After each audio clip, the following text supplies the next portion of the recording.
Hola gente, de vuelta. Seguimos en este cuarto día en nuestra South School on Internet Governance. Recuerden que tenemos transmisión en YouTube en dos canales, en español y en inglés, traducción simultánea para los dos canales y también para todos nuestros becarios, nuestros 500 becarios que están en una sala de Zoom diferente, una sala de Zoom tipo seminario. Ahora les voy a presentar un tema súper importante y algunos amigos también que se juntan hoy con nosotros. Redes sociales, desinformación y noticias falsas, un tema candente, con gran repercusión y con muchas aristas que tienen que ver con la libertad de expresión, con evitar la promoción de discursos de odio o de desinformación. Y para esto tengo un super panel con grandes amigos. Ahí los veo, algunos no los conozco personalmente, ya tendré la oportunidad de verlos personalmente, pero bueno, lo va a estar moderando mi querida amiga Yolanda Ramírez Vilordo, a quien no conozco personalmente, pero me ha tocado participar en varios eventos virtuales en estos casi 2 años y bueno, Yolanda, agradezco muchísimo tu tiempo. Tengo a mi querida Jocelyn Vos Castro, mi querida Jocelyn, digo porque es amiga nuestra desde hace muchos años, colabora. Saludos acá desde Adrián y de Oscar Mesano y todo el equipo, les mandan saludos especialmente a Jocelyn, que la conocemos hace tanto. Y quiero contar que Jocelyn fue instrumental para ella es de Panamá, para organizar nuestra Escuela del Sur de Gobernanza de Internet en Panamá en el año 2013. Así que bueno, y desde antes ella estuvo en la escuela en Colombia, ¿no, Jocelyn? Fue la primera escuela tuya en Colombia, y entonces dijo, pero si esto es en Colombia, yo quiero que así sea en Panamá. Así que así fue. Y también tengo a dos nuevos amigos de la escuela, a Emilio Saldaña y a Jorge Hernán Peláez. Emilio es director general de Alternativa Digital de México y Jorge Hernán Peláez es presentador y periodista de Colombia. Así que tenemos un panel multilatinoamericano. Saludos desde aquí, desde Buenos Aires. Yolanda, todo tuyo. Yo al final voy a leer preguntas de los becarios que nos hacen preguntas a través de la plataforma de Zoom. Muchísimas gracias, mi querida Olga, y es un placer y me siento muy emocionada por compartir en este panel con personas que se aquilatan por el conocimiento y la experiencia, y eso es lo que necesitamos ahorita en los medios de comunicación. Y sobre todo porque tenemos, como bien lo decía la doctora Olga, un panel enriquecedor que, bueno, ¿qué podría decir, querida Jocelyn? Eres un encanto de persona y que siempre con la suma contribuyendo y que nos acompaña desde Panamá, ¿no? Por otra parte está Emilio Saldaña, que es director general en Alternativa Digital en México, mi querido connacional. Pues imagínate coincidir en este panel contigo, pues increíble, ¿no? Me honra. Jorge Hernán Peláez, presentador y periodista. Bueno, Jorge, me imagino que tú estás en la boca del lobo de este tema, porque el tema que nos representa hoy y que es sumamente importante y que incide en lo que son las decisiones, la vida personal y la vida profesional de todas las personas, y creo que se ha agudizado con la pandemia, con este COVID, pues son las redes sociales, desinformación y noticias falsas. Y yo quisiera presentarles una imagen para romper el hielo, porque me encantaría que esta charla, yo sé que los respeto mucho, son conocedores de su materia y todo, pero me encantaría que fuera una charla en la que la gente se sienta atrapada y no diga, ay, otra vez voy a encender mi computadora. Entonces, para ello me permito compartir esta imagen, ¿no? Para todos ustedes. Entonces, ¿qué nos dice esta imagen? Creo que es de nuestra vida lo más coloquial, ¿no? Que pasa todos los días, día a día, y tenemos, así son mis vecinas, ¿no? Es verdad, fake news. ¿Qué pasa? ¿De verdad? ¿A quién le voy a dar ese crédito? ¿A quién no le voy a dar ese crédito? Para que veamos de dónde trasciende todo lo que son las redes sociales, ¿no? Y todo este tipo de comunicación. Creo que Jorge ahí nos va a decir, híjole, sí es cierto. Después tenemos aquí unas notas de las cuales se ven muy lindas.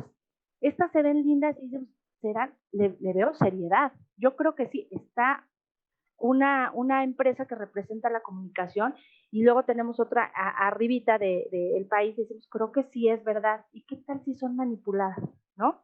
Bueno, y por otro lado, tenemos este tipo de mensajes que andan en las redes sociales, ¿no? Compartiendo este tipo de mensajes de los cuales no sabemos de quién es o de dónde derivó, de dónde originó, pero los leemos, ¿no? E incluso hay un comentario que dice, no sé si es verdad, pero Juan, ¿no? Vivió mucho tiempo. Entonces, creo que esto nos da la pauta para abrir este tema y me gustaría mucho saber, por ejemplo, Jocelyn, ¿quién es Jocelyn? Para que nos aporte en este panel información de valor respecto a lo que son las redes sociales, la desinformación y las noticias falsas. Hola queridos amigos todos. Bueno, primero agradecer a toda la organización de la Escuela de Gobernanza, como bien dice Olga y Adrián, pues tuve la oportunidad de ser becaria ya por el 2012 y me enamoré de esta actividad porque reconozco el amplio trabajo que hacen a Olguita y Adrián en impulsar el tema de ciberseguridad, de gobernanza de Internet. Y desde ya hace algunos años pues he estado inmersa en el mundo del derecho y las nuevas tecnologías. De allí la relación con la Escuela de Gobernanza. He tenido la oportunidad pues de ser la presidenta de la Comisión de Derecho y Nuevas Tecnologías del Colegio Nacional de Abogados de Panamá, miembro activo y actual presidente de la Asociación Panameña de Derecho y Nuevas Tecnologías, que lo que busca es no solamente hacer concienciación en temas relacionados a derecho y nuevas tecnologías, sino que trabajamos también en campañas, participamos en el desarrollo de leyes y en todos estos aspectos jurídicos de este inmenso mundo que es Internet, de redes sociales, y que obviamente han cambiado nuestra vida. De hecho, siento, a ver cuántos sintieron esta misma semana, que fue como para la apertura de este panel, esos niveles de ansiedad porque no podíamos comunicarnos por las 3 redes sociales más importantes que tenemos. Siento que hubo muchas personas que pasamos a un nivel de paz y pudimos trabajar tranquilos, pero había todo un grupo de personas que la ceja les temblaba y tenían como si se hubiesen tomado 4 tazas de café, porque obviamente la necesidad de la información permanente ya se ha vuelto una adicción. Esa es Jocelyn. Muchísimas gracias. Emilio, ¿quién es Emilio? ¿Qué vamos a escuchar de Emilio? ¿Qué vamos a disfrutar de Emilio? Muchísimas gracias de nuevo también por la invitación. Me parece que el generar y compartir conocimiento es en sí la esencia de la sociedad de la información. Entonces, poder estar convocado y participar en este tipo de ejercicios lo agradezco particularmente porque, repito, me parece la esencia de una sociedad de la información que gracias a las tecnologías que hoy utilizamos está potenciada.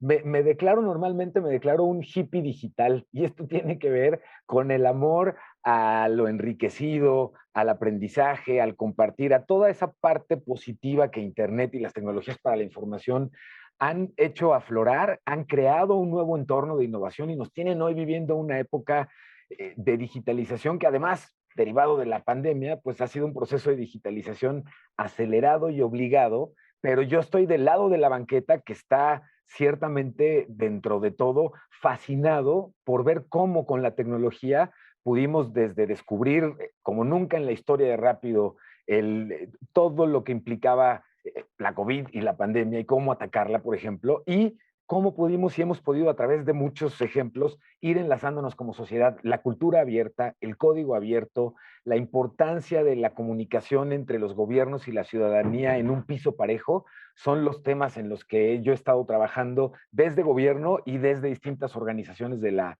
sociedad civil, además a título personal. Entonces, muy honrado de compartir con ustedes y de poder aprender al tiempo que compartamos. Ese me parece que es el ejercicio idóneo de poder realizar. Gracias por tenerme con ustedes. Así es. Jorge, que estás en el campo de batalla ahorita. ¿Quién es Jorge? ¿Qué nos vas a brindar? Pues primero, muchas gracias por la invitación a ustedes y a toda la gente que nos está viendo a esta hora en esta transmisión virtual. Qué bueno poder estar en esta actividad. Yo pude tener la gran oportunidad de hacerla una vez allá en Washington, en la Asamblea de la OEA. Pude ver hace algunos años en directo todas estas discusiones de lo que es la gobernanza de Internet y todas las dificultades que traen estos cambios tecnológicos, porque la verdad es que las reglas de los países están muy atrasadas y todavía lo van a seguir estando por mucho tiempo. Yo tengo presencia en varios medios aquí en Colombia, pero digamos que principalmente hay uno que es un periódico económico que se llama El Diario de la República, y escribo una columna todos los viernes. Por ejemplo, la columna de mañana se refiere a temas de espectro y de operadores móviles, y por lo general trato de tocar temas de tecnología y de telecomunicaciones.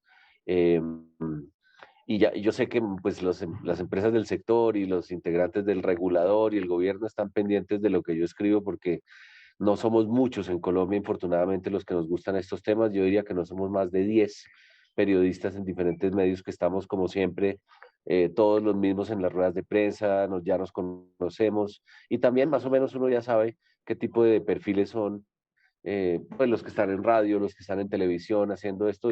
Hago parte en este caso, de prensa escrita mayoritariamente.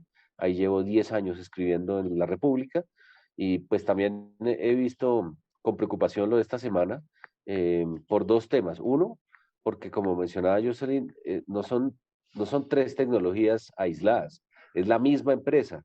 La humanidad está dependiendo de una empresa, ¿sí? Eso es muy grave, porque es como un monopolio que no debería existir. Debería haber muchos sistemas de comunicación y debería haber algo mucho más democrático, pero la verdad es que Facebook, al haber comprado WhatsApp y al haber adquirido Instagram, lo que estás actuando como un monopolio. Me parece que en ese sentido, tanto los usuarios como los gobiernos tienen que parar eso. Los usuarios tenemos una herramienta que no ha sido, digamos, utilizada hasta ahora, pero yo creo que va a empezar a pasar después de las declaraciones de la señora Frances en Estados Unidos, que pues es el whistleblower, y ella misma ha explicado cómo funciona por dentro más en detalle. Va inevitablemente a pasar algo, y es que, bien sea porque la gente no quiere entregar más sus datos o los quiere entregar equivocadamente, se van a empezar a organizar ciudadanos en pequeños grupos primero y luego más grandes, a intentar engañar los algoritmos, a intentar enviar información que no es, para demostrarle al señor del monopolio que no es lo que él diga y no es la publicidad que él venda, sino que los usuarios y los ciudadanos tienen la capacidad de destruir esa forma de pensamiento que está muy bien programada, partiendo de un supuesto fundamental, y es que la gente va a entregar sus datos, digamos, de manera gratuita, sin ninguna contraprestación. Es más, yo diría que así como los medios, la gente en algún momento le va a pedir a Facebook, a YouTube, a Google, a todas esas plataformas, que le paguen por los contenidos, así sea un simbólico o un valor mínimo, porque si no, entonces la gente deja de subir contenidos o empieza a subir información falsa de su comportamiento, lo cual altera los algoritmos y ya no les sirve a las empresas de las que están en el marco publicitario, de todo este tema de, digamos, de anunciar campañas. Cuando las compañías se den cuenta, así como lo hizo hace 4 años Procter Gamble, de que de pronto las métricas y las cifras ahí no son tan creíbles, y recuerden que ellos fueron los primeros en decir: yo ya no le creo a Facebook, ya no le creo a esa métrica, no tengo cómo comprobarlo, pero yo no veo más ventas por hacer pauta ahí, y es una empresa grande de consumo masivo. Entonces, empresas, anunciantes, gobiernos, personas se van a tener que empezar a dar cuenta que lo que está pasando en esos algoritmos, eh, pues los tiene, digamos, de alguna manera atrapados. Pues es que el lunes, como decía Jocelyn, mucha gente quedó sin su trabajo horas y perdió plata. Independientes, comerciantes que creyeron en todo este cuento de la transformación digital, que ya habían montado sus páginas, ese día no pudieron vender, y mucha gente dijo: uy, de pronto este no es el mejor sistema, hay que buscar otros, o plan B, o tener alternativas, porque si dependemos todos de una sola empresa, creo que la humanidad no se puede dar el lujo de caer en eso. Así es, wow, pues tenemos muchísima información. Y una de las cosas importantes de partir de esta pregunta de quién es Jocelyn, quién es Emilio, quién es Jorge, y bueno, quién es Yolanda, ahorita les voy a decir, es saber los diferentes perfiles, porque seguramente los que nos están compartiendo con nosotros este panel, ¿no? Escuchándonos, se identifican con alguno de nosotros, ¿no? En diferentes roles, y dicen: sí, es cierto, o sea, como dice Emilio, yo soy de a pie, el que está ahí, el hippie que estoy metido en las redes sociales, Jocelyn está en la parte de la academia, Jorge está en el campo de batalla, ¿no? De cómo mediar toda esa información.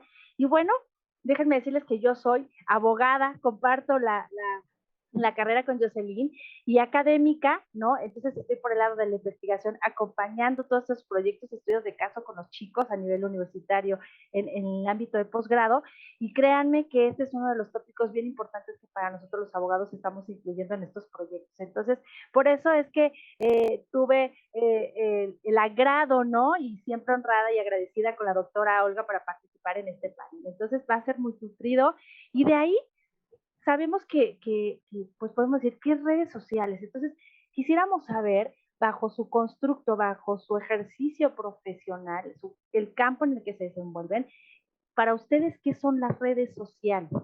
¿Qué son las redes sociales en el campo de Jocelyn? Bueno, realmente hablar hoy de redes sociales es tener una interacción en negocios básica. Obviamente, tener amplios, la cantidad de manifestaciones que yo puedo tener o de personalidades incluso que yo puedo tener a través de las redes sociales. Yo puedo tener una exclusivamente para aspectos profesionales, otra donde tengo que ver con temas académicos, otras donde puedo poner la parte artística.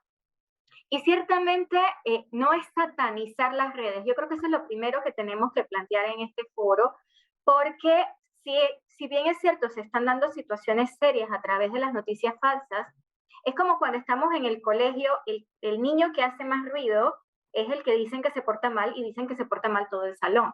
No, realmente las redes sociales han venido a ayudar a la sociedad en múltiples aspectos. Y con el tema de la pandemia, obviamente, se vio aunado al punto de el impulso del comercio electrónico. Muchas personas perdieron sus trabajos y les tocó innovar, y uno de los mecanismos de innovación para su trabajo fueron incorporarse a través de la promoción de sus productos a redes sociales, porque era un método casi gratuito o muy económico que les permitía promover sus economías. Por otro lado, también tenemos que ese tipo de carreras o de profesiones que quizás uno de alguna u otra forma las veía como secundarias o no tan importantes, tuvieron una visión amplia. Yo no sé si les pasó a ustedes en sus países, pero en Panamá la mensajería motorizada colmó las necesidades de toda una población que estaba inmersa en sus casas asustadas por el tema COVID. Entonces, sí, la parte positiva de las redes sociales yo creo que es lo primero que tenemos que vender. Aunado a eso, tenemos temas, ventajas competitivas. Poder ahora no tener fronteras, sino poder promover, no solamente en venta de comercio electrónico, sino hacer campañas, el movimiento entre los estados, la comunicación interestatal en este momento de la pandemia fue ampliamente desarrollada y en muchas situaciones tuvieron campañas más positivas que negativas. Pero como en todo, pues tenemos este pequeño grupo que hace ruido.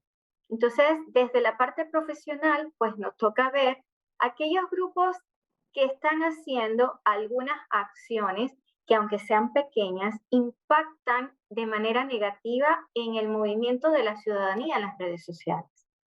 Es decir, cometer ciberdelitos o cometer acciones a través de redes sociales, el impacto ya no es como sucedía antes, como la imagen que mostraste con las vecinas del barrio.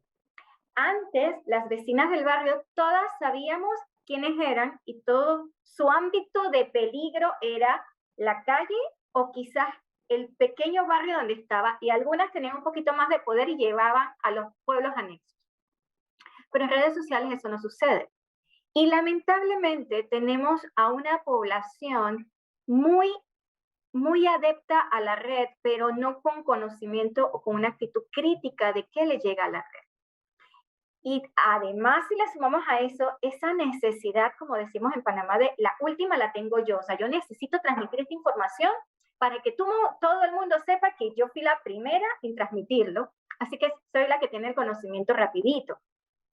Que es un tema de ego en redes sociales, es un tema de estudio. ¿Por qué? Porque es que también ven el cambio de carácter, y es un tema de análisis interesante, cómo un profesional se puede vender físicamente y cuando pasa a redes sociales, sucede como que pasa al mundo oscuro, viene Darth Vader y muestra todo lo malo que puede tener el ser humano en redes sociales y cosas que no te atreverías a decir o a opinar físicamente, cara a cara a otra persona, surgen en redes sociales. Entonces, como profesional, sí nos ha pasado de ver las dos aguas. Yo siempre trato de vender señores, tecnología, redes sociales, esto ha sido un boom que nos ha ayudado como sociedad a crecer. Que eso nos está llevando a que aprendamos que este universo de información requiere algún tipo de regulación porque hay un equipo de personas o un grupo de empresas o de delincuentes que están tomando estas herramientas que son beneficiosas para cometer acciones que van en contra de la sociedad. Uno, tenemos que ser contundentes, pero también tenemos que ser cuidadosos porque hay una línea muy delgadita en ser contundentes e irnos en contra, por ejemplo, de la libertad de expresión. Entonces, ese balance que debemos tener en relación a los aspectos de redes sociales es lo que me lleva a la parte profesional a hacer un análisis y pues estar muy alerta de cómo van dándose los cambios o cómo vamos a ir proponiendo políticas o leyes estatales que permitan hacer este universo lo más seguro posible. Yolandita, estás en mood. En ese sentido tocas puntos bien importantes porque creo que tu perfil es muy de Jocelyn, de siempre proponer cosas positivas, porque le damos esa parte negativa de es malo la desinformación, pero yo creo que sí es bien importante que destaquemos qué es la bondad de las redes sociales, ¿no? Y entonces, en ese sentido, por ejemplo, Emilio, ¿tú qué nos podrías decir en tu campo de acción? ¿Qué son las redes sociales? ¿Cómo ves estas fake news en lo que tú realizas? Claro que sí, muchas gracias. Híjole, veo en las redes sociales, de entrada lo que veo es que son la punta del iceberg que refleja de la mejor forma, son la expresión social digital de nuestras interacciones con tecnologías para la información. Nos habían vendido antes que poníamos una página web o conectarnos simplemente a Internet, nos ponía frente a millones de cientos de miles de millones de personas en todo el mundo. Tu página web la ve todo el mundo o está disponible para todo el mundo. Hemos ido aprendiendo con el tiempo que si bien esto, pues sí, técnicamente es cierto, estamos disponibles para todo el mundo, pues no es sino hasta que no tengo un punto de encuentro con los demás dentro del entorno digital que puedo decirles, oye, te invito a mi casa, te invito a mi tienda, te invito a mi sala digital a platicar. Y yo veo en las redes sociales, considerándolas entonces este punto de encuentro de nuestras actividades digitales, pues las veo como vehículos de expresión social, veo que son o representan esta plaza pública en donde hoy nos encontramos y no necesariamente estoy obligado a hacerle caso a todo lo que estoy escuchando. Sin embargo, sin las redes sociales no tendría la posibilidad de asistir a estos lugares donde pueda escuchar eso que me agrada, eso que no me agrada, eso que me identifico, eso con lo que no me identifico. Y en ese sentido se han vuelto también las redes sociales una especie de, por eso lo de hippie digital, pues una especie de conciencia colectiva digital, porque hoy además las redes sociales son completamente reactivas a lo que yo les comparto. Si voy y agredo, me agreden. Si voy y echo buena vibra, hay quien está dispuesto a regresarme una florecita y un abrazo si lo hice yo igualmente. Y lo mismo si voy y le pregunto y la cuestiono y me cuestiono públicamente, mentalmente, digitalmente, pues esta conciencia colectiva digital que representan las redes sociales me contesta y me enseña y me educa y me da hasta mis periodicazos. Si algo que yo mismo estoy pensando y lo comparto, pues está completamente fuera de tono. Ahí creo que esta interconexión y comunicación que las redes sociales han planteado y permitido, por encima de todas las otras capacidades que Internet ha permitido, son uno de sus grandes valores. Y me encanta cómo nos explicaba Jocelyn esto de las fake news, de las noticias falsas o de las tendenciosas, de la verdad ajustada a mi propia conveniencia, pues existe de toda la vida. La foto que tú nos compartiste creo que además da justamente cuenta perfecto, porque además hay que ver las historias que tienen esas abuelitas de las personas que ven pasar todos los días y la interpretación que le han ido dando con el tiempo. Así funcionamos en redes sociales. Hablaba Jocelyn de la relevancia, de la oportunidad, ¿no? Que yo comparta esta información antes que los demás me hace relevante dentro del grupo social en el que estoy participando, Twitter, Facebook, Instagram, la que sea. Sin embargo, en la búsqueda de esta relevancia, a veces la oportunidad le gana a la veracidad y a la importancia de revisar si eso que estoy compartiendo tiene algún impacto positivo o negativo, y si me consta mucho de esta información. Pocas veces hacemos una reflexión. Una vez que picamos send o enviar o publicar, pocas veces reflexionamos del impacto que tiene aquello que estamos comentando. Y lo mismo respondemos en un chat acaloradamente y no pensamos mucho lo que estamos contestando. Y como figuras públicas o como instituciones, a veces decimos cosas que tendrían que haber hecho o pasado por un ejercicio previo de, a ver, qué, cuándo, cómo, dónde, ¿no? Esto a Jorge Hernán le es evidentemente, es muy obvio que debiera suceder, pero en la sociedad en general, cuando compartimos información, pues no nos hacemos esas preguntas de rigor para decir, a ver, me consta, ¿quién fue? ¿Dónde fue? ¿Hay fotos? ¿Hay videos? ¿Es el único medio publicando o toda la red está publicando distintos videos de algo que entonces puedo dar por hecho o no, o puedo dudar o puedo cuestionar? Pero además, aquí hay algo importantísimo. Como en todo ejercicio en el que convivimos la sociedad, hay un dicho que es percepción es realidad. Y vaya que hay quienes se han ido encargando de dedicarse a ajustar la realidad de acuerdo a objetivos que no van con el contexto informativo o de la veracidad de algo que esté sucediendo. Y piensen ustedes, con esto concluyo, piensen ustedes el ejercicio que nos provoca a todas, a todos, cuando estamos en una fila de un banco, estamos esperando formados para que nos atiendan, y yo llego a esta fila del banco e intencionalmente, ojo, intencionalmente, espero un minuto y empiezo a asomarme hacia adelante de la fila, ¿no? Respiro así como de, caray, volteo a ver mi reloj y el de atrás de mí, que acaba de llegar a formarse, ya voltea a verme con cara de, a ver, y voltea a ver su reloj. Y el que está delante de mí, que ya me escuchó respirar acalorado, también ya voltea y empieza a decir, y si espero unos segundos más y le pregunto al de adelante, oiga, ¿ya llevan mucho así sin atender o tan lentos? ¿No? Pero con cara de molestia. La respuesta que es muy probable que reciba del de adelante es, pues no, pero ya se están tardando, oiga, ¿no? Esta sugestión que las actitudes infectan, bueno, como pueden ya imaginar, no voy a exagerar en el ejemplo, con esta actitud yo puedo en pocos minutos provocar un relajo increíble dentro del banco por el reclamo de que siempre nos hacen esperar horas y no se vale si es nuestro dinero, y a partir de ahí puede escalar tanto como queramos. Bueno, este fenómeno yo lo pienso muy seguido cuando estoy interactuando con información en redes sociales y veo que hay una noticia que es tan espectacular, tan oportuno que yo sea de los primeritos que veo que le podrían dar RT, que lo que hago es preguntarme, ¿no seré víctima del malintencionado de la fila del banco? Y este es parte de los fenómenos que me parece muy interesante poder discutir y analizar junto con ustedes. Pues muchas gracias. Son puntos bien interesantes porque creo que tocas algo importantísimo, generaciones, ¿no? Necesidades, las diferentes necesidades en las generaciones. Como pudimos ver a lo mejor en la imagen, ¿no?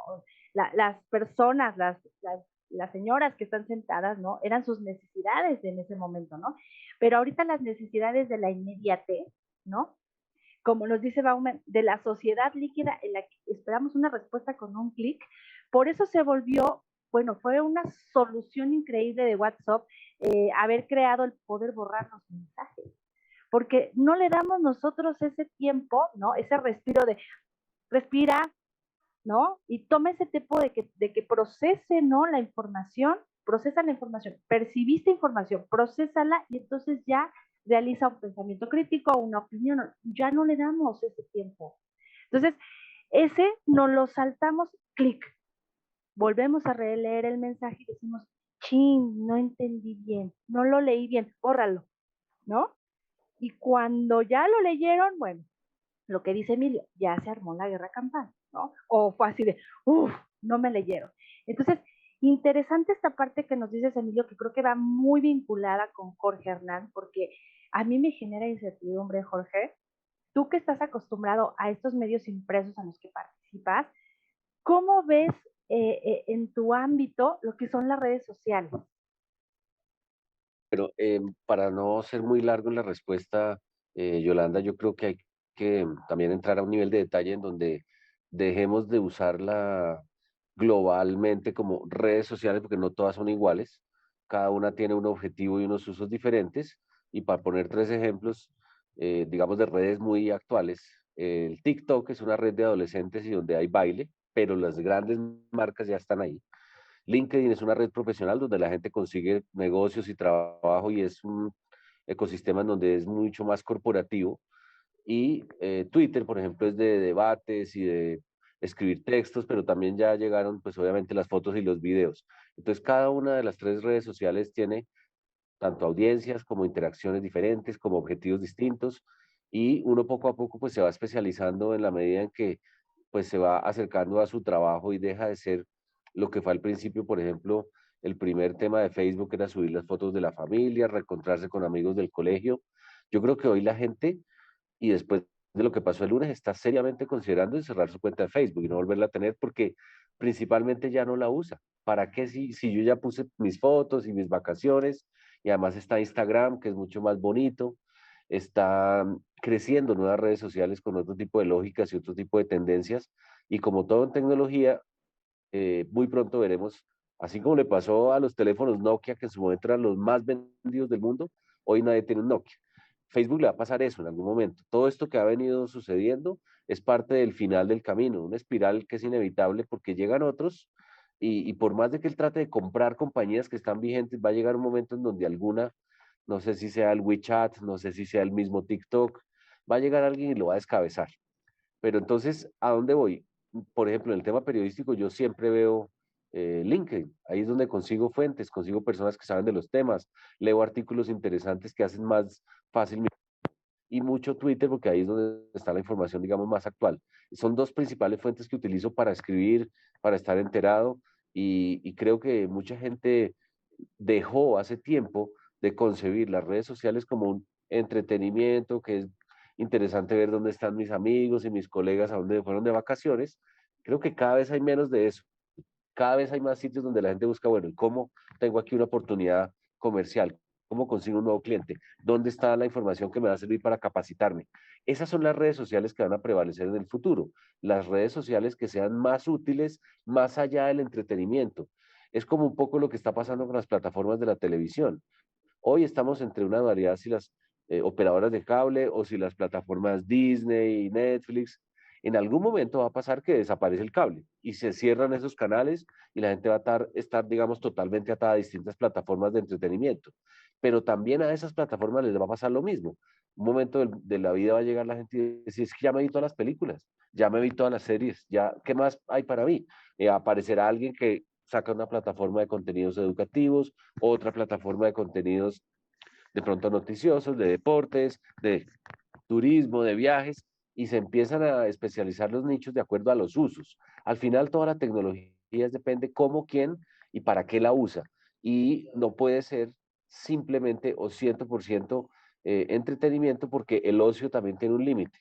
Así como el trabajo tiene un límite diario de 8 o 9 horas, el entretenimiento, el ocio, las vacaciones también. Uno no puede tener vacaciones ilimitadas, salvo aquellas personas que se van de año sabático. Entonces, las grandes plataformas que fueron soportadas en su fundamental, como que vamos a ofrecer entretenimiento y la misma gente nos va a subir sus contenidos, poco a poco se van dando cuenta que se llenaron de fake news, se llenaron de trolls, se llenaron de bots, los algoritmos de pronto ya no funcionan tanto. ¿Por qué? Porque la gente se va adaptando y va cambiando y la gente va buscando cosas más útiles para su día a día. Yo, por ejemplo, creo que va a pasar muy pronto que alguien va a inventarse una plataforma distinta a la televisión, donde haya como una especie de interacción entre la gente que quiere aprender a cocinar, por ejemplo, pero no le gustan los tutoriales de YouTube, porque no hay interacción. En cambio, si alguien se inventa una plataforma con unos cocineros y unos chefs que le enseñan a la gente, pero que puedan interactuar con ellos, creo que más gente estaría dispuesta a inclusive a pagar por estar ahí para capacitarse mejor y aprender mejor, que unas experiencias que han sido, digamos, muy parecidas en lo que es la televisión hacia lo unilateral.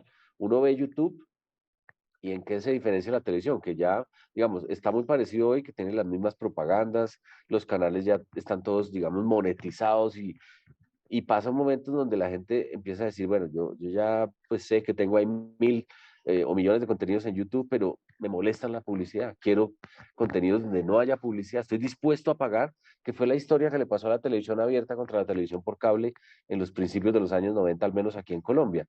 ¿Por qué la gente pagaba cable? Porque la promesa básicamente era, ahí usted no va a ver publicidad. Hay canales dedicados, temáticos, donde no hay ningún tipo de publicidad. Entonces la gente que estaba saturada en la radio y la televisión como medios tradicionales se pasó al cable por esa promesa. Aquí va a empezar a pasar lo mismo. La gente va a empezar a decir, bueno, tantas cookies, tantas cosas, no, se vuelve desesperante a veces consumir unos medios, sobre todo noticiosos, que están llenos de cosas que no son noticias y mucha publicidad. Y de pronto yo creo que va a llegar un día muy cercano en donde alguien diga, venga, en esta plataforma usted paga unos dólares al año, pero va a tener las noticias por un tiempo y la forma de monetizar es por otro lado. Entonces yo siento que en estos momentos todas esas redes sociales, Facebook, YouTube, Google, pues se ven abocadas a unos grandes cambios porque los hábitos de los consumidores cambiaron. Estamos ante una nueva generación. La gente que nació en este siglo, que ya tienen 20 años o menos, es gente que vio que todo funcionaba en Internet. No vieron el mundo análogo como nosotros. No lo conciben, ni siquiera se les pasa por la cabeza, por ejemplo, cómo era mandar un fax o hacer una llamada a un teléfono fijo. Esta gente todo es en pantalla, todo es en plataforma. Y si esas pantallas y esas plataformas no se modifican, no mejoran, pues la gente también se tiende a aburrir y empiezan a crear sus propias plataformas. Por eso es que yo digo que los días de Facebook están contados, si se queda tal como está hoy. Y no le para bolas a lo que está diciendo la señora Frances. Si no hacen algo, la gente un día va a decir, ya, me aburrir de entregarles mis datos, no quiero más. Es más, habrá gente que está dispuesta a pagar por tener sus fotos ahí, siempre y cuando no le utilicen los datos, no le hagan una analítica sobre su comportamiento, y estaremos abocados a lo que siempre han dicho todos, y es que al final el consumidor es el que va a tener el control sobre la plataforma y no al revés. Interesante contexto, porque nosotros como estamos viviendo, se puede decir al día, no vemos, a lo mejor visualizamos en el futuro de que esto se va a acabar. Tú me dejaste pensando ahorita que se va a acabar el Facebook, ¿no? Que dije, ¿qué voy a hacer? Ah, no es cierto. Entonces, pero es cierto, bajo el contexto que nos acaba de decir cada uno de ustedes, digo, yo desde la perspectiva de la parte de los chicos, por ejemplo, en la investigación, en actividades, ya utilizan las redes sociales como fuentes de información. Entonces no saben para nosotros lo que es los docentes académicos, estar viendo la veracidad de la información que están poniendo. Es que APA dice que sí puedo poner videos de YouTube, sí puedo poner TikTok, sí puedo poner Twitter. Entonces, para nosotros es un descontrol de la información en la que dices, verídico, analizar qué permito, qué no permito, porque es el acceso inmediato de los chicos. Por más de que traten de hacer, no han tenido como ese clic con las bibliotecas, acudan a las bibliotecas. Su fuente directa es las redes sociales, ¿no?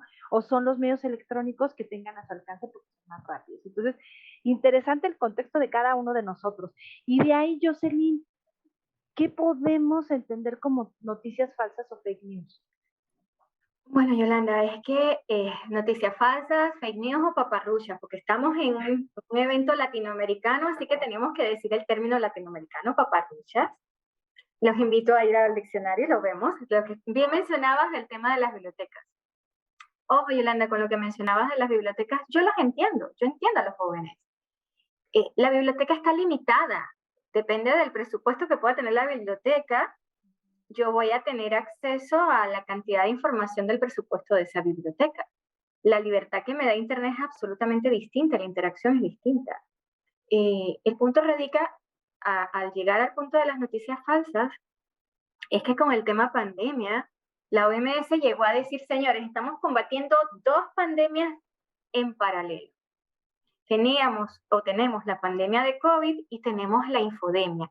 Se volvió atormentante, fue horroroso ver la cantidad de videos, de mensajes, de chats que empezaron a llegar.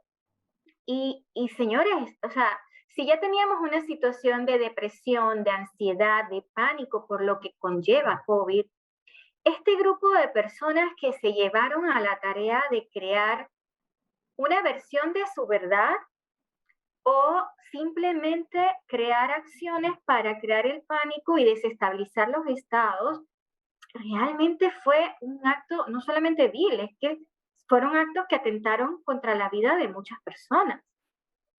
Entonces, si le sumamos a eso que monetizabas o generabas miles de millones de dólares con este tipo de información falsa, que generas más dinero que el narcotráfico, y tenemos a todo el mundo enfocado en narcotráfico, que no está mal, pero tienes a un universo allá atrás que está generando dinero, creando pánico y desinformación en una sociedad que te va a reaccionar en atención a algo que se ve muy parecido a las noticias.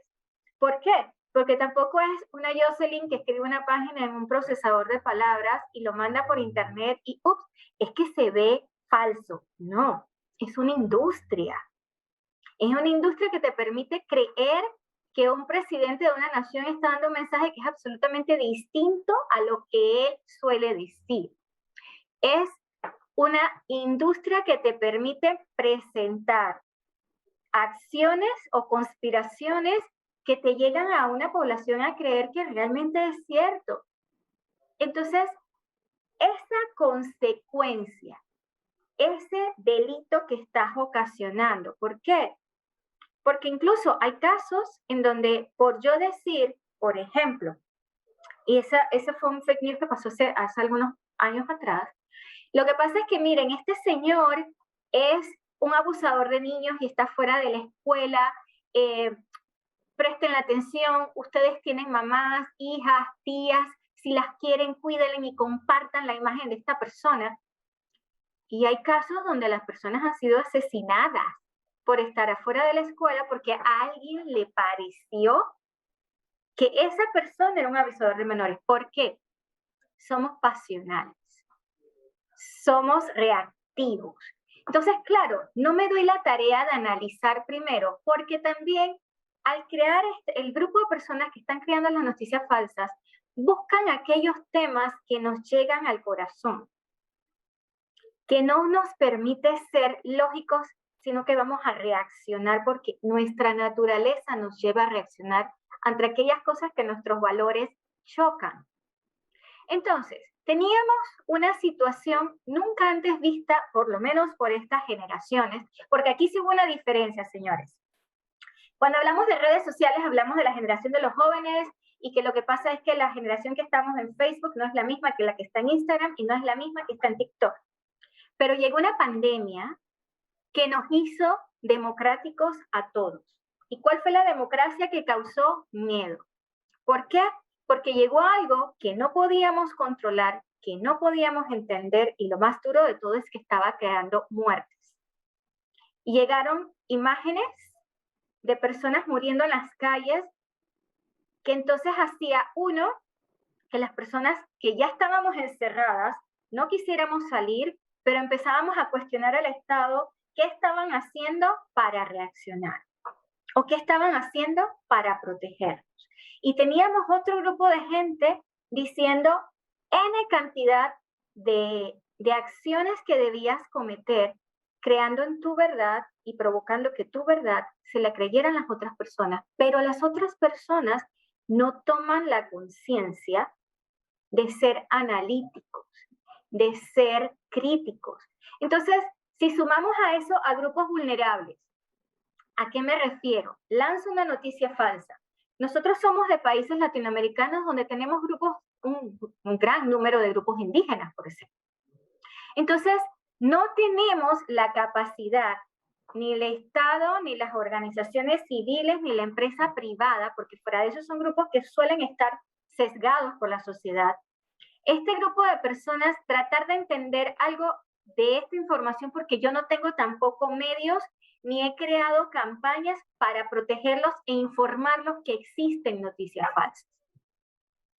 Si le sumamos a ello el tema de los adultos mayores, y yo siempre toco este punto, ¿quiénes eran el primer foco a proteger en temas de COVID? El primer flanco teníamos que proteger eran los adultos mayores de 55 años porque eran los más vulnerables a este ataque. Pero adivinen, señores, ¿cómo es este grupo de personas que no manejan necesariamente, venían en modo análogo, están entrando en redes sociales, están siendo atropellados en redes sociales, pero ahí hay un grupo que está entrando para conocer y tratar de estar allí, y le empezaban a llegar estas noticias falsas, y donde le decían, señores, lo que pasa es, y de hecho hay países donde invitaban incluso a beber orina de vaca. O sea, eso era absolutamente denigrante y atentaba contra la salud de las personas. Entonces, ¿qué estábamos haciendo las organizaciones? ¿Qué estábamos haciendo sociedad civil? ¿Qué estaban haciendo los estados? Porque es que tenemos que trabajar para combatir este universo de desinformación. Porque al final de la historia voy a tener a un ciudadano desinformando, tomando acciones que pueden conllevar, como fue la base de las noticias falsas, a provocar elecciones y que me lleven a un país a votar por alguien más. Pero en este momento, la noticia falsa de decidir si un presidente gana o no, me llegó a la condición de vivo o no vivo. Es totalmente distinto. Lo que ya estaba en juego no era decidir la presidencia o no de una república. Lo que estaba en juego era la vida de las personas. Y sigue siendo la vida de las personas. Entonces, esas acciones son las que como sociedad, como Estado, tenemos que empezar a atacar. ¿Por qué? Porque al final de cuentas no hemos podido medir y desconozco si existe una cifra de saber cuántas personas se suicidaron a consecuencia de noticias falsas.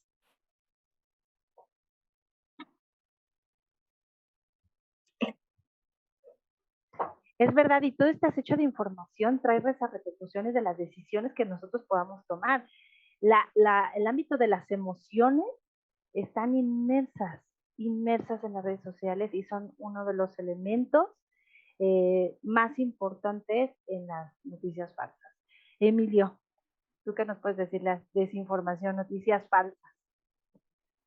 No, me parece que es definitivamente el cáncer digital a combatir, porque no va a ser fácil erradicarlo. E incluso aquí hay una reflexión interesante, porque estamos siendo testigos y partícipes, por supuesto, al mismo tiempo, pero estamos siendo testigos de un proceso de análisis de lo que implica la libertad de expresión en lo digital, en este tipo de plataformas, en donde ya nos empieza a quedar claro que el producto somos nosotros, en la medida en la que son gratuitas o son libres, pues no, el producto y son nuestros datos el centro de todo ello. Coincido plenamente con lo que Jorge Hernán estaba comentando hace rato. Yo estoy convencido de que deberemos llegar a un punto en el que el usuario al centro del diseño de este tipo de servicios involucre que yo decida a quién le vendo y a quién no le vendo mis datos y a qué tabacalera o empresa de nutrición o de deporte o lo que sea, le permito que utilice mis datos o le cobro por ello. Estoy totalmente a favor de ello y creo que hacia allá debería ir un poco el camino. Sin embargo, me llama mucho la atención que particularmente a lo largo de la pandemia, en este proceso de digitalización obligado y acelerado que hemos tenido que vivir, justamente descubrimos que incluso aquellas actividades para las que no estábamos todavía ni dispuestos ni preparados probablemente para llevar a cabo, comercio electrónico en la tiendita de mi esquina por una botella con agua, ¿por qué tendría que hacer eso? No es hasta que mi opción ante ir por esa botellita es cuidar mi vida, que entonces digo, bueno, pues está bien, la compro. Y hemos empezado a descubrir la conveniencia que implica este tipo de interacción y este tipo de formas de acceso a otro tipo de servicios, bienes y productos que de otra forma no habríamos ni metido el dedito del pie en el agua para intentarlo, porque no habría sentido, ¿no? Voy a una cuadra, no tengo por qué comprar en línea, pero no es hasta que nos cambian este contexto en el que vemos la conveniencia que puede haber. Ahora, consideremos lo siguiente, todos somos dentro del entorno digital, no importa la red social en la que estemos, constantemente estamos generando un tipo de 3 acciones sobre las que todo el juego de las noticias falsas o la desinformación o la percepción modificada juegan. Y es que todos somos conectores o gestores o referentes de contenido. Puedo ir a una red social y preguntar, ¿dónde están los mejores tacos de carnitas? Con la certeza de que las respuestas que me van a dar no solo van a ser oportunas, sino van a tener un nivel de profundidad y detalle como, ¿no? Pídelos de tal a tal hora porque si no se les acaba la carne, pídelos con salsa roja, que es la que es muy picante, hablando de los gustos mexicanos en este sentido, pero vaya, y como ven entonces, constantemente, o somos a quien refiere a alguien para decir, oigan, ¿alguien sabe dónde puedo componer una bicicleta? Y todos ubicamos el típico arroba el usuario al que le estamos conectando la pregunta con el que sabe, ¿no? Bueno, y todos somos, por supuesto, quienes podemos preguntar en un momento dado, ya lo decía muy bien Jorge Hernández hace un momento, ¿no? Un buen negocio pudiera ser, ¿no? Tal. Todos somos conectores en un momento dado, o gestores de, o referentes de alguna idea, de un proyecto, de un actor, de una solución o de una plataforma. Cuando entramos a las redes sociales o a las plataformas sociales, la que sea, sin entender este tipo de acciones que podemos estar cambiando y switchando constantemente, entonces nos ponemos más un poco del lado del público y ahí es de donde me parece que querríamos sacar a la mayor cantidad de usuarias y de usuarios posibles. No somos público, somos actores activos de la construcción del entorno digital, de lo enriquecido, de lo tóxico que sea. ¿Por qué? Porque todo se registra de nuestras reacciones, conectando con lo que comentabas, Yolanda, de lo emocional. ¿Qué me gusta? ¿Qué no me gusta? ¿A qué reaccioné? ¿A qué no reaccioné? Todo eso se está registrando, conforma este famoso yo digital, al cual hoy hemos visto, hay un cierto juego injusto en que nos conozcan mucho mejor las plataformas que nosotros mismos y sepan qué botón puedo picar en qué tipo de tema con Emilio, que lo voy a hacer enojar, o lo voy a hacer reaccionar, o lo voy a hacer que algo, ese conocimiento de uno mismo, vaya, ojalá y lográramos un nirvana de ese estilo de conocernos, pero creo que ahí es donde está una combinación de los grandes retos que hoy las noticias falsas o la desinformación tienen como uno de los grandes hervideros. Confían mucho en mi necesidad de aceptación dentro de mi grupo, confían mucho en mi necesidad de ser relevante dentro de lo digital y explotan mucho los distintos botones emocionales que no nos damos cuenta constantemente que están en juego. Me hicieron pensar mucho todos conocemos a una mujer o a un hombre, algún amigo o amigo, o nosotros mismos, que cuando nos subimos al coche nos convertimos en este demonio histérico, toca el claxon ofensivo y nos bajamos del coche y somos una cosa súper dulce. Creo que ese tipo de reacción, el falso sentido de anonimato que cada vez más vemos que se acaba y eso me parece muy bien, nos da mucho el estar detrás ahorita mismo de una pantalla, pero estoy en uno de los cuartos de la casa de ustedes, me hace sentir que no estoy frente a decenas o cientos de personas, y retomando lo que con esto comentaba al principio Jocelyn, y no pareciera, si yo estuviera en un estadio, seguramente estaría pensando 3 veces más lo que estoy diciendo por esta certeza inmediata de la audiencia con la que estoy conectado. El hacerlo a través de una ventanita, picar send y pararme e irme de mi dispositivo, pareciera darnos una sensación falsísima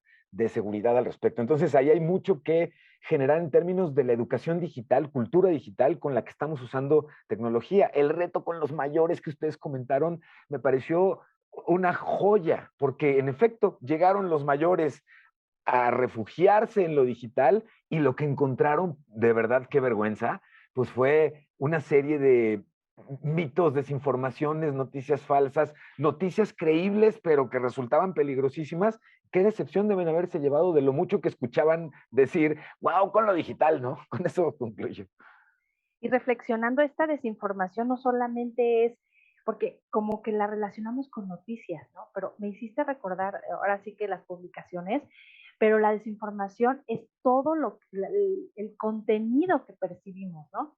Y me hiciste muchísimo recordar en Facebook una vez que vi, y de verdad no lo podía creer, y entonces puso una mamá que decía, ¿me pueden ayudar porque mi niño está rosado de sus pompis? Y todo el mundo le dijo, deja de estar leyendo y ve al médico, porque puso que ya estaba muy mal. ¿Cómo es posible que acudamos a este tipo, pongamos en riesgo la salud de un bebé, por ejemplo, para estar supeditados a saber qué vamos a hacer o qué no vamos a hacer, ¿no? O tomar una decisión. Entonces, interesante lo que puede generar toda esta desinformación. Jorge, noticias falsas, desinformación, ¿cómo lo ves tú?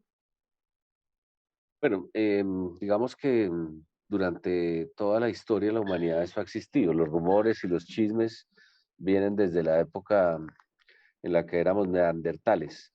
solo que la forma de que ese rumor impactara en el resto de la sociedad pues era más lenta y a veces pues no era tan masivo, no se amplificaba tan rápido.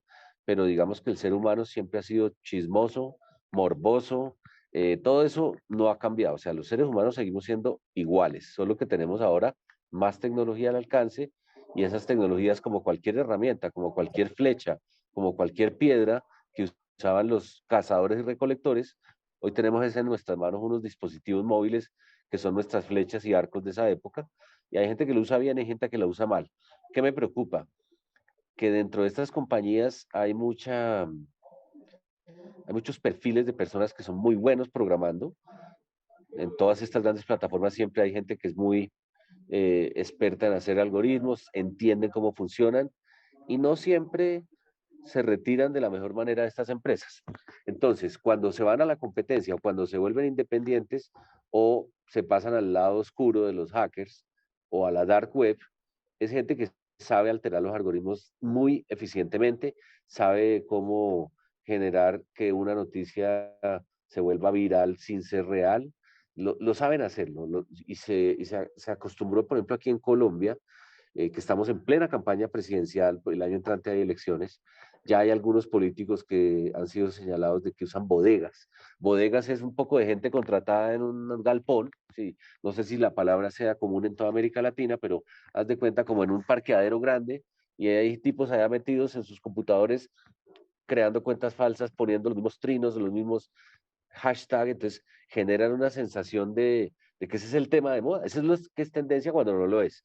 Pero fuera de eso hay personas y compañías especializadas en cómo volverte tendencia con un video, cómo viralizar tus temas, cómo lograr que los medios de comunicación que muchas veces caen en el error de coger lo que está en las redes y volverlo noticia, y aquí se volvió común, no sé si en otros países sea, pero ya se volvió normal, en los trinos de nuestra gente, es cada día común ver la famosa frase, por favor ya no hagan más famosos a la gente no importante.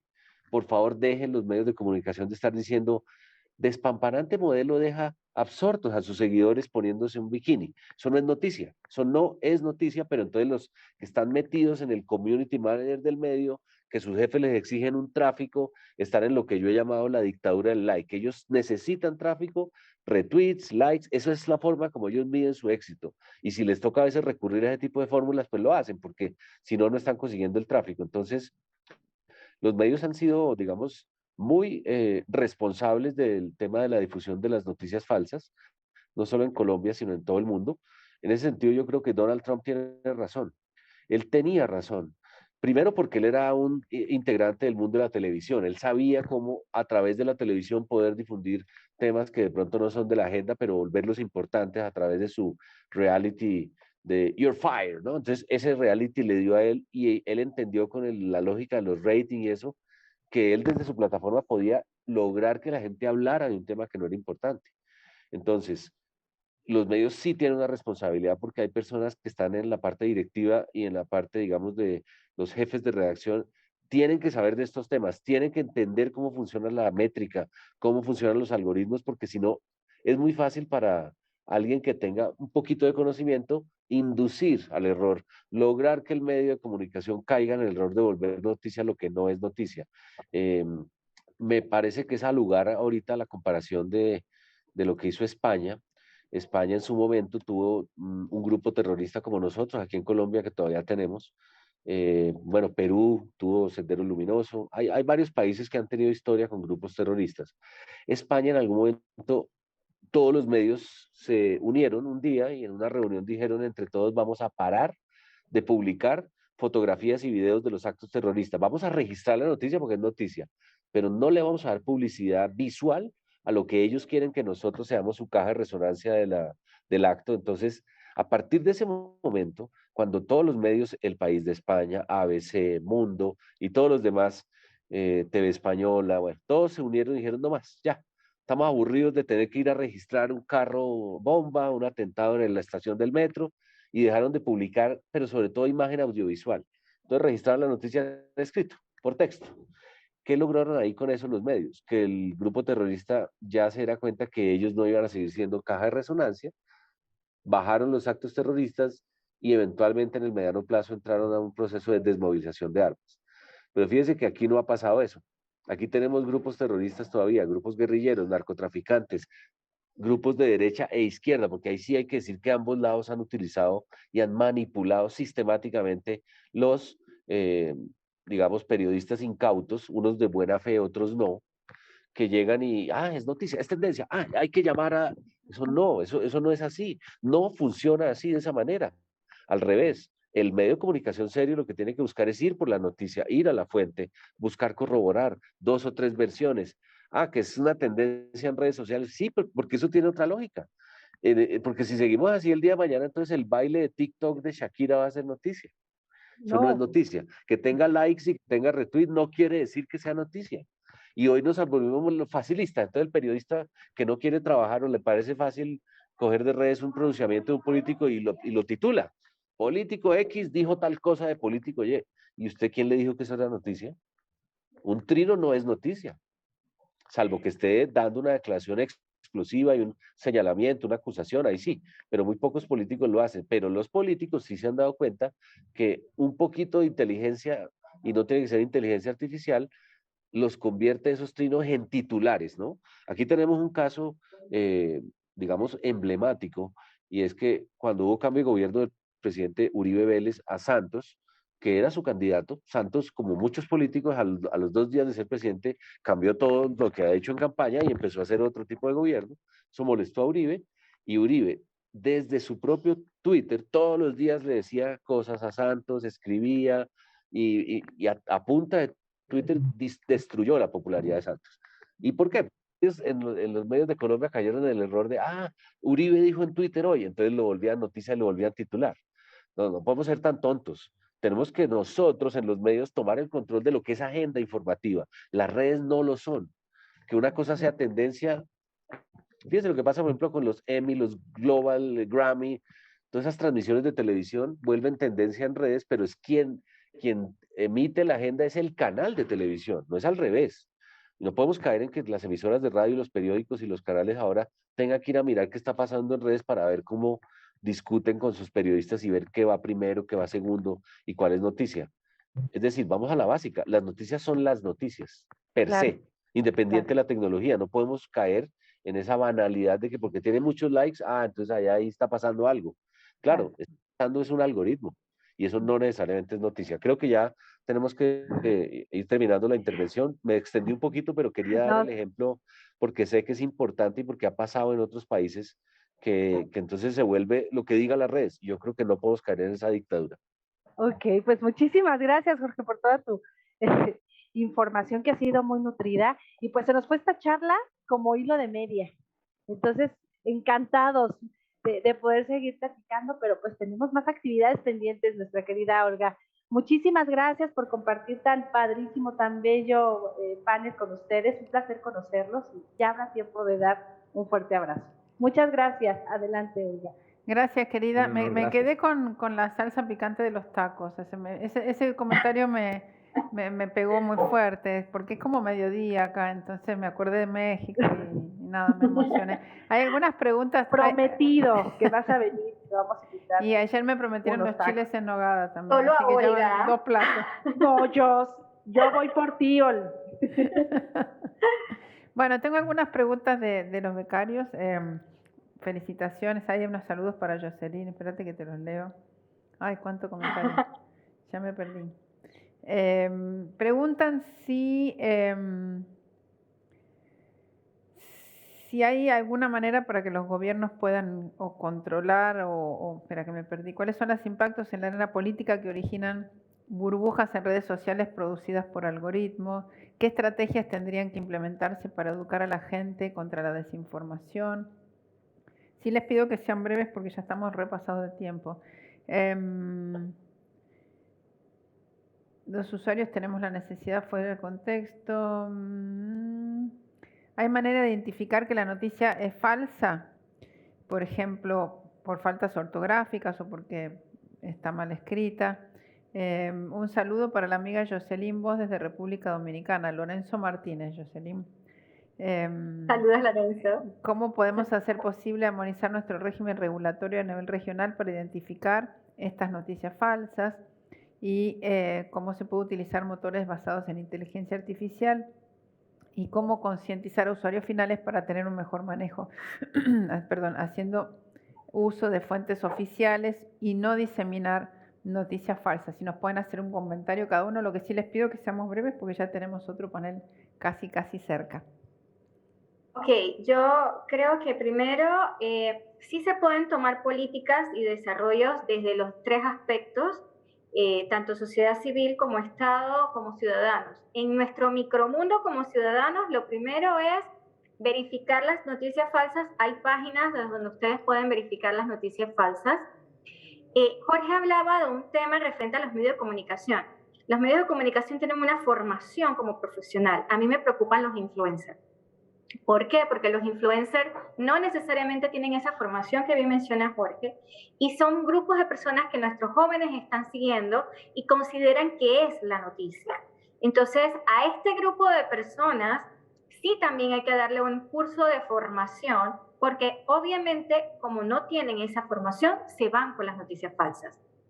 Es un trabajo mancomunado con las empresas. Las redes sociales durante COVID hicieron acciones para tratar de combatir las noticias falsas desde distintas perspectivas, pero tiene que ser un trabajo multitask entre Estado, empresas y sociedad civil. Y ciudadanía tiene que entender a través de campañas de concienciación y siendo un poquito autocríticos que la información que me llega al celular no necesariamente es la información correcta y que eso me lleva a tener que informarme e investigar si realmente la información que estoy recibiendo es la verdad. Yo quisiera agregar algo muy breve. Como académicos o las partes que estamos cerca de los chicos, de los jóvenes o adultos, quien sea, incentivar y motivar cuáles o ejemplos podrían acercarse a las fuentes que sean formales. Por ejemplo, en mi caso, pues siempre trato que los chicos sean, vayan siempre a la Suprema Corte, dejen de estar buscando las normas, las leyes en San Gogur, que lo primero que les aparece, pueden estar derogadas, ya no existen, es en otro país, incentivar, pero sí explicarles dónde y cómo, no aseverar o pensar que ya lo saben. Gracias. ¿Algún comentario? Yo quisiera compartirles. Ahí está, sí. Gracias, perdón. Muy rápidamente, yo les perdón. comparé qué hacer para mejorar esta parte del entorno y el consumo de noticias de este estilo y validarlas. Cuestionar. Es un ejercicio que la verdad es que se antoja de mucha talacha, no tan cómodo como leer, sorprenderse y retuitear, sino ir y validar, cuestionarse si en efecto eso que estoy leyendo es real, está tratado por otros medios o es uno solo el que trae esta información. Y bueno, uno de los filtros iniciales básicos es si es demasiado bueno, demasiado escandaloso, demasiado algo para ser verdad, hay que echarle una doble revisada. Y en lo cotidiano, ¿saben cuál es la razón por la que en general en Latinoamérica, de acuerdo a un estudio, compartimos información falsa sin ser tan disciplinados? Y es increíble, es por si sí es verdad, es relevante. Entonces, aguantémonos las ganas de decir, oigan, pues se ve medio extraño, pero ¿qué tal si sí es verdad? Ya te eché una mano. No echamos una mano, convertimos en tóxica información que no necesariamente debería de serlo. Y ya lo dijo Jorge, no hagamos más famosas a la gente que no lo aplica. Muchas gracias. Así es, nos tenemos que educar todos y ser conscientes. Jorge, solo para ¿algún cerrar comentario final? la frase Sí. con la que voy a irme es, todavía me llegan correos y a ustedes también del príncipe de Nigeria que me está heredando claro. 6 millones de dólares, el señor por allá en África que quiere que yo le preste mi cuenta bancaria. Entonces, claro, esas son fake news también, pero pues con unos niveles de exageración, pero todavía hay gente que cae ahí. Hay gente que por la ambición y porque hay mucha plata, va y abre la cuenta y bota los 200 o 300 dólares y cae en el fraude. Y lo mismo pasa con las noticias falsas. Tal vez yo rescataría de lo que dice la señora Frances, que en el Congreso dijo, a Facebook no le interesa que las noticias falsas salgan del sistema, porque la plataforma con noticias falsas tiene una duración promedio de usuarios más alta, que si depura las noticias y las vuelve solo las reales, habría una interacción menos tiempo y eso se vuelve menos rentabilidad. Entonces dijo la señora, eso es un supuesto de ella, que a la compañía le convenía económicamente que hubiera noticias falsas, porque hace que la gente esté más tiempo en la plataforma. Yo creo que hay que lograr entre los medios y entre la gente del común que todo el mundo tenga conciencia de que eso está pasando, porque la primera forma de arreglar un problema es que la gente conozca el problema, pero hoy estamos en una etapa anterior a esa y la gente no sabe que existen algoritmos y mecanismos que amplifican las noticias falsas y que estas plataformas, como dice la señora, de pronto no están tan interesadas en borrarlas, primero porque les cuesta mucho en tiempo y dinero, y segundo, si se ven atacadas sus utilidades o su rentabilidad, de pronto no estarían estimuladas a eliminarlas. Yo quisiera reforzar un poquito en el camino que no hay tanta oscuridad al final del túnel. Recientemente en Estados Unidos, en Texas, se condenó a una persona a 15 meses de prisión por haber publicado que había contratado a una persona contagiada de COVID para que lamiera latas en un supermercado y que eso produciera que más personas se contagiaran. Esa persona fue sentenciada a 15 meses de prisión y a pagar una multa. Significa que ya hay un movimiento incluso para juzgar este tipo de comportamientos. Así que si los que están aquí estaban realmente pensando de que era un buen negocio, piénsenlo bien porque realmente ya se están tomando acciones al respecto. Bueno, gente, súper interesante. Podríamos hacer un evento de 5 días hablando de esto en profundidades, en posibles normativas, en ejemplos como el que mencionó Jocelyn recién. Creo que esto nos da un panorama como para seguir pensando, que es un poco la idea de la escuela, quedarnos reflexionando. Yo siempre digo que al principio de la escuela uno tiene algunas preguntas y cuando termina la escuela tiene muchas más preguntas que antes, pero no importa, esa es la idea, reflexionar, pensar, saber quiénes están involucrados en estos temas, quién sabe dónde buscar información, compartir información, así que bueno, creo que el panel excedió ampliamente las expectativas de todos nosotros por el tema.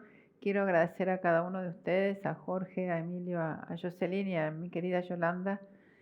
Ya tengo 2 platos pendientes para México. De Colombia tengo un montón, el café. Saludos de Adrián Carballo y Oscar Mesano acá de CCATELAT y de todo el equipo que tenemos acá, que no estoy sola, están todos ayudándome.